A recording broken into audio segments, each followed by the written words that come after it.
Did you think at all before you got the transcript, did it weigh on you at all that you had actually talked to Rob Blagojevich, the brother of the governor? Did you think, gosh, maybe I should have mentioned that? Well, look, the point... Between the time that you left the hearing and the time you guys read the transcript, what I talked to Rob Blagojevich about was about fundraising.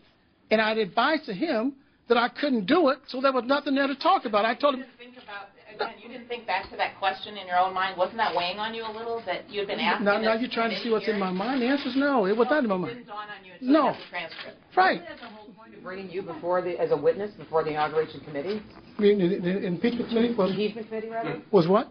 Wasn't that the whole point? To determine whether there had been any... No, the point was they told us, but they wanted me to talk about how I got the appointment. That's what we responded in our first affidavit. The impeachment committee's inquiry, and so we couldn't come on the Wednesday, right? Because we were in Washington. And we sent an affidavit in order to try to be in compliance, a voluntary affidavit telling them about the appointment.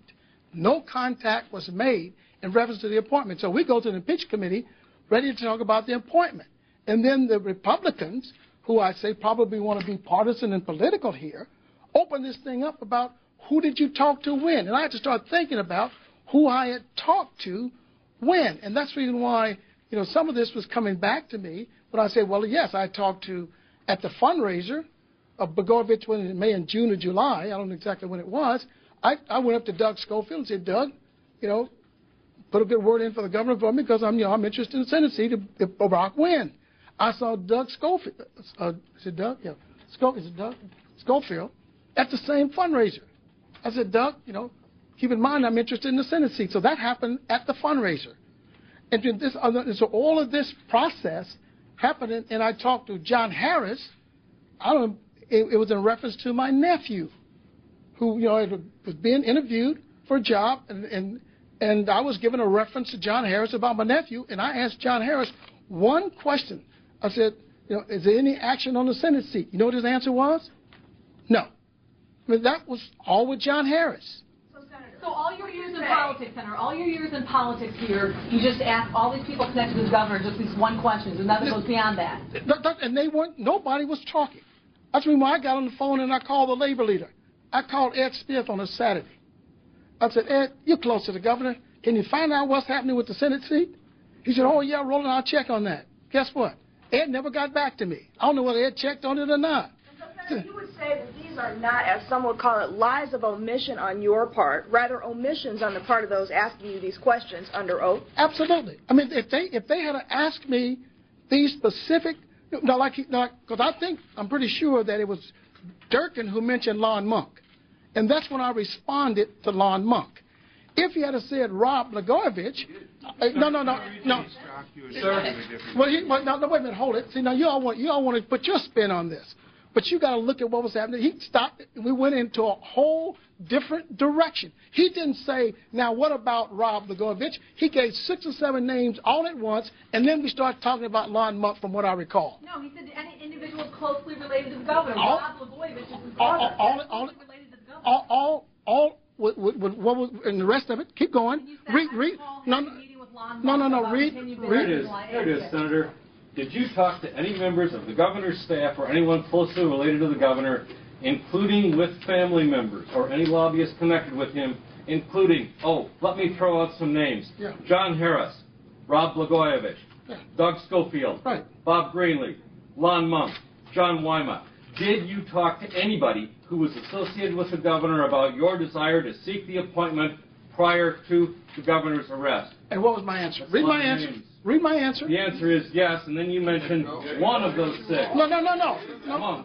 The answer was yes. I talked to them. See, this is where the media. You spoke to your friends. No. I said my friends, and that the yes was for those names.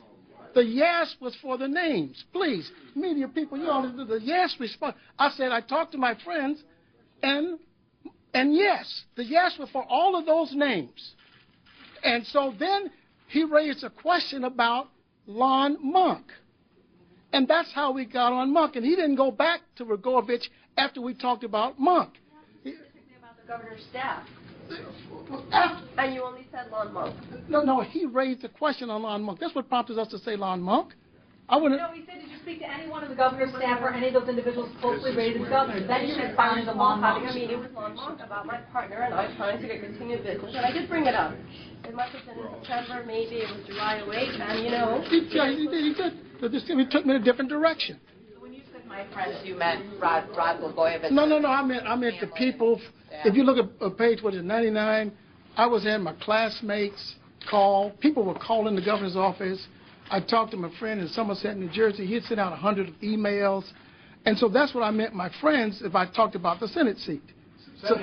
So when you left that day, you were under the impression that you had delivered a yes answer to the question, did you speak to Rob Blagojevich? Is that correct? No, I had answered yes, and I'd spoken to those people in the list.